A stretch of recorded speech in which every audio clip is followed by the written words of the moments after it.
수능 국어가 계속 똑같은 스타일로 매년 나오는 게 아니라 한 번씩 이렇게 트렌드를 바꿔줬어요. 요 전에 트렌드가 바뀌었던 게 여러분 안녕하세요, 민영쌤입니다. 오늘은 여러분들을 너무너무 괴롭혔던 이번 수능에 대해 리뷰해보려고 합니다. 여러분, 이번 수능 진짜 너무 어려웠죠? 특히 1교시 국어부터 두 번째 지문부터 너무 어렵게 나와서 현장에서 여러분들이 너무 고생이 많았을 것 같아요. 이 불수능이 주는 그 당혹스러움에 대해서 저도 공감을 하는 바이기 때문에 얼마나 힘들었을지 생각을 하면 정말 마음이 너무 아픕니다. 그리고 여기저기 수능 영상이 많이 뜨는데 댓글로 수능이 너무 힘들어서 1교시 끝나고 펑펑 울었다는 친구들도 꽤 많더라고요. 또 저는 그 댓글만 봐도 왜 이렇게 눈물이 나던지 어쨌든 여러분 너무너무 고생 많으셨습니다. 일단 같이 화를 내주는 것도 중요하지만 우리에게는 다음 스텝이 있잖아요. 이 수능이 어떤 식으로 작용을 하는지 알아야 원서도 쓰고 내년 수능도 대비를 하기 때문에 여러분들을 위해 오늘은 순전히 입시적으로 이 수능이 어떤 영향을 미칠지에 대해 분석해 보려고 합니다. 아직 올해 수능 결과가 확정된 건 아니지만 일단은 M사에 나와 있는 등급 컷을 기준으로 이야기해 보도록 할게요. 그럼 같이 가보실까요? 고고링!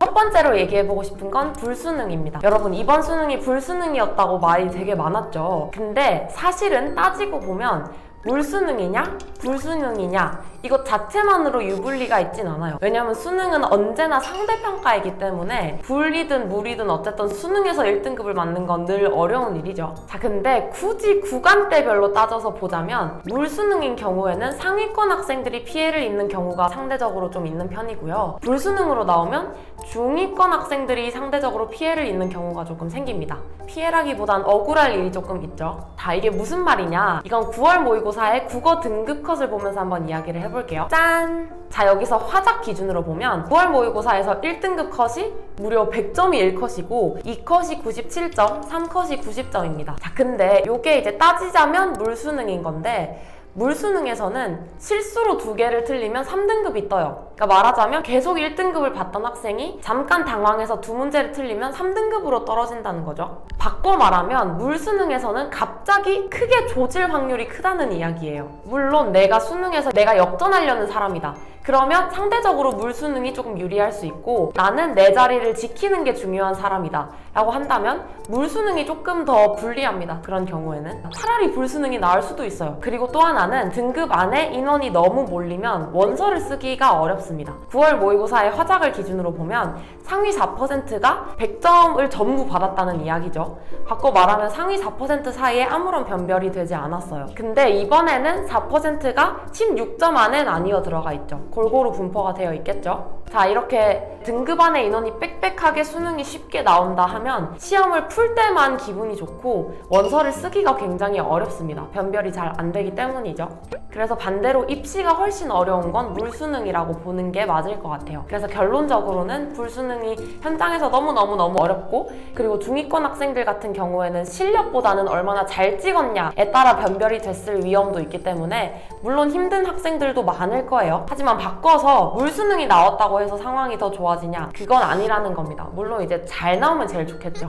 어쨌거나 이번 수능은 특히 국어 기준으로 불수능이었다고 정리를 하고 넘어갈게요. 자, 두 번째는 선택 과목 유불리입니다. 올해 수능 관련해서 아마 제일 말이 많았던 게 이 선택 과목 유불리가 아닐까 싶은데요. 이번 수능을 보면 선택 과목별 유불리를 줄이려는 대의하에 표점 차이를 좀 신경 쓴 것 같아요. 국어에서 언매와 화작 사이의 표점 차이가 줄어들었고 수학에서 미적과 확통 사이의 표점 차가 줄어들었죠. 그래서 보면 전반적으로 선택 과목 안에서 좀 쉬운 과목이라고 여겨졌던 과목들의 표점을 조금 신경 쓴 티가 납니다. 이렇게 되면 표점 차이가 줄어들기 때문에 선택 과목별 유불리는 줄어들지만 반대로 말하면 그 쉬운 과목을 골랐던 학생들 중 중위권 학생들은 평소보다 더 불수능으로 느껴졌을 테니 그 학생들은 조금 억울할 수도 있을 것 같아요. 조금 더 구체적으로 국어부터 볼게요. 물론 이제 수능 성적이 확정이 되어야 알겠지만 6월, 9월 모의고사 기준으로 보면 언매, 화작 사이의 표점 차가 4점 벌어졌죠. 수능에선 이 표점 차이가 2점으로 좁혀졌습니다. 좁혀졌습니다. 해석을 해보자면 화작 출신의 1, 2등급이 표점 손해를 보는 걸 좀 막으려고 했다고 볼 수가 있겠죠. 그래서 이번 수능에서는 엄매도 당연히 너무너무 어렵게 냈지만 상대적으로 화작을 조금 더 어렵게 냈다라고 해석할 수가 있을 것 같아요. 자, 그 다음엔 수학을 조금 더 자세히 볼게요. 짠!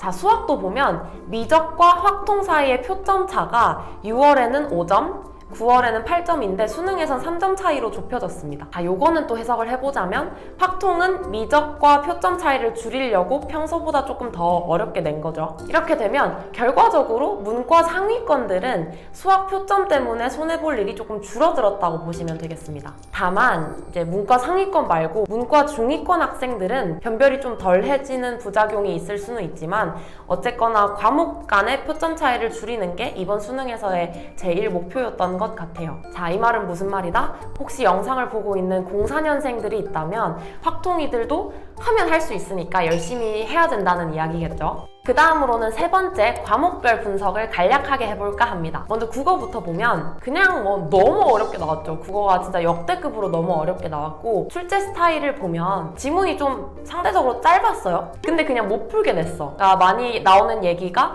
리트형으로 출제가 되었다라고 하죠. 추론을 해야 되는 문제도 너무 많았고 요거는 아마 좀 더 지켜봐야 알겠지만 당분간 수능 국어의 새로운 트렌드가 될 확률도 있을 것 같아요. 수능 국어가 계속 똑같은 스타일로 매년 나오는 게 아니라 한 번씩 이렇게 트렌드를 바꿔줬어요. 요 전에 트렌드가 바뀌었던 게 19학년도 수능인데 19학년도 수능 때 유의미하게 국어 지문의 길이가 길어졌었어요. 지문 길이를 유의미하게 늘림으로써 변별력을 조금 높였던 거죠. 그래서 이 19 수능을 볼 때 현장에서 정말 듣도 보도 못한 지문 길이에 당황했던 수험생들이 되게 많았을 거예요. 혹시 기억나시는 분들 있으실까요? 어쨌거나 19학년도를 기점으로 지문 길이가 길어지는 수능 국어 트렌드가 시작이 되었는데 이번에 한 번 더 바뀌게 된 거죠. 이제는 지문 길이보다는 지문 자체를 좀 어렵게 내고 추론형 문제를 내서 거기서 변별 포인트를 잡았다라고 이해를 해도 될 것 같습니다. 이 트렌드가 계속 갈지는 내년 모의고사까지 두고 봐야 알겠지만 이대로 간다면 기존에 강조되었던 속독보다는 정독이 조금 더 중요해지지 않을까 싶습니다. 다음으로는 수학을 볼게요. 수학에서는 킬러가 많이 없어지고 준킬러가 많이 어려워졌다는 경향성을 정말 적나라하게 보여준 시험이 아니었나 싶습니다. 특히 미적에 응시한 학생들을 보면 92점이나 88점대의 학생들은 생각보다 많이 없고 아예 96점이나 100점짜리 그리고 80점대 초반 학생들이 상대적으로 많은 것 같아요. 이 말인즉슨 적당히 다들 풀었다는 게 아니라 준킬러를 푼 학생들은 그냥 아예 다 맞아버리고 준킬러를 못 푸는 학생들은 아예 그 어려운 문제들을 다 못 풀었다 이렇게 양극화가 됐다라고 해석을 할 수가 있겠죠. 자, 조금 더 자세히는 이과의 미적 수학부터 보겠습니다. 제가 예시로 올해 수능 수학의 오답률 탑5랑 19학년도의 수능 수학 오답률 탑5를 가지고 왔어요. 19학년도에는 킬러가 몰빵으로 어려운 경향성이 조금 강했거든요. 그래서 그 당시의 출제 경향이랑 조금 비교를 해볼게요. 자, 우선 오답률 1등을 차지한 가장 어려웠던 문항을 보면 이번 수능에서는 오답률이 90%고 19학년도 수능에서는 오답률이 95%에 근접합니다. 시험에서 가장 1등으로 어려웠던 문제를 기준으로 본다면 오히려 올해 수능이 조금 더 쉬웠던 거죠. 19학년도 수능을 보면 오답률 1등뿐만이 아니라 2등 문제까지도 이번 수능 1등보다 더 어렵게 나왔다는 걸 확인할 수가 있습니다. 그러니까 그 당시 킬러가 훨씬 더 어려웠다는 거죠. 그러면 이번 수능에서 킬러가 쉬워졌으니까 나머지 문항들도 쉬워졌냐 하면 그건 또 아닙니다.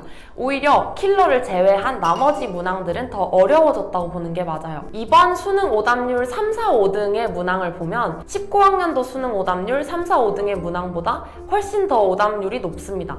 오히려 세 번째, 네 번째, 다섯 번째로 어려웠던 문항은 이번 수능이 훨씬 더 어려웠다는 이야기죠. 그러니까 비유하자면 19학년도 수능 때는 문제 난이도를 10점 만점이라고 봤을 때 오답률 탑5를 보면 10점짜리, 9점짜리, 그 다음 5, 4, 3점짜리 문항이 나왔고 그 다음에 이번 수능을 보면 8점짜리, 7점짜리, 그 다음 6점짜리가 계속 나왔다는 이야기예요. 그러니까 아예 어려운 건 19학년도가 더 어려웠지만 킬러를 빼면 이번 수능 수학이 더 어려웠다 라고 보는 게 맞을 것 같습니다. 자, 그래서 많은 수학 강사분들이 강조를 하셨지만 압도적으로 어려운 킬러 하나를 정복하는 것보다는 이 준킬러 문항들을 극복하는 게 훨씬 더 우선순위가 되었죠. 그 다음으로는 확통 수능도 한번 비교를 해볼게요. 문과도 킬러, 준킬러 관련해서는 경향성은 같아요. 다만 문과 학생들에게 해당되는 다른 이야기는 수학 시험의 난이도 자체가 전반적으로 어려워졌어요. 전체적으로 오답률이 좀 올라갔죠. 이게 아무래도 수학을 합치면서 이 수학 난이도를 기존의 나형보다는 기존의 가형에 조금 더 가깝게 구성하게 되어서 전반적으로 수학이 좀 어려워졌다고 보는 게 문과 학생들에게 해당되는 해석일 것 같습니다. 그래서 문과 학생들도 이제는 절대적으로 수학 공부량을 늘려야 하는 시험이 된 거죠. 통합이 되면서. 그 다음으로는 탐구 과목을 보겠습니다. 과탐부터 보면 과탐은 전체적으로 난이도에 좀 신경을 많이 쓴 것 같아요. 1등급 컷이 물원은 43, 화원은 45, 생원은 42, 지원은 44로 나름 이렇게 터지는 과목 없이 균등하게 형성이 됐죠. 이게 작년 수능 과탐이랑 비교를 해보면 진짜 잘 낸 거예요. 작년에 수능 1컷이 물원이 50점이었죠. 그리고 화원이 47이었고 생원, 지원이 45점이었어요. 이렇게 되면 터지는 과목인 물리 선택자들이 너무 피해를 보죠. 그래서 실제로 작년에 물리를 응시한 학생들이 조금 손해를 봤죠. 근데 올해는 그런 상황은 아닙니다. 조금 균등하게 잘 냈어요. 다음으로 사탐 등급 컷도 간략하게 볼 텐데요. 사탐은 뭐 특별한 건 없지만 늘 그렇듯 역사랑 지리 관련된 과목들이 살짝 높게 형성된 걸 확인할 수가 있어요. 이번 수능에서는 세계지리랑 세계사 1등급 컷이 50점에 형성이 됐죠. 이게 아무래도 암기 과목의 성격이 조금 강하다 보니까 이렇게 등급 컷이 50점에 형성되는 경우가 조금 종종 발생하는 것 같아요. 그래서 04년생 친구들은 이걸 참고해서 사탐 과목을 골라주시면 될 것 같습니다. 자, 이렇게 올해 수능에 대해 간략히 리뷰를 해봤는데요. 이번에 수능을 마친 수험생분들, 03년생들은 원서를 끝까지 정신줄을 좀 잡고 잘 쓰셔야 될 것 같아요. 불수능이 나오면 현장에서는 너무너무 힘들고, 물론 불수능이라서 평소 실력보다 되게 억울한 성적을 받은 친구들도 많을 거예요.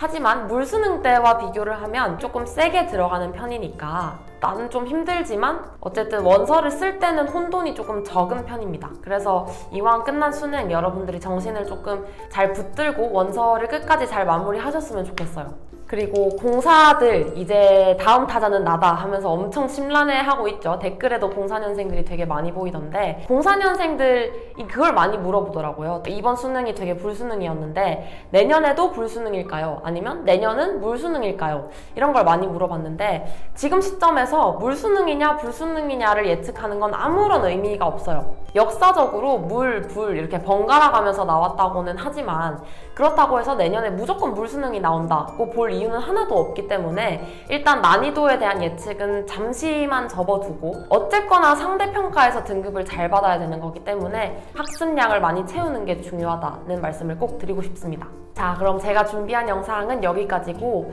다시 한번 불수능을 본 여러분들 정말 너무너무 고생 많으셨습니다. 공사들은 화이팅 하시고 저희는 다음 영상에서 만날게요. 안녕!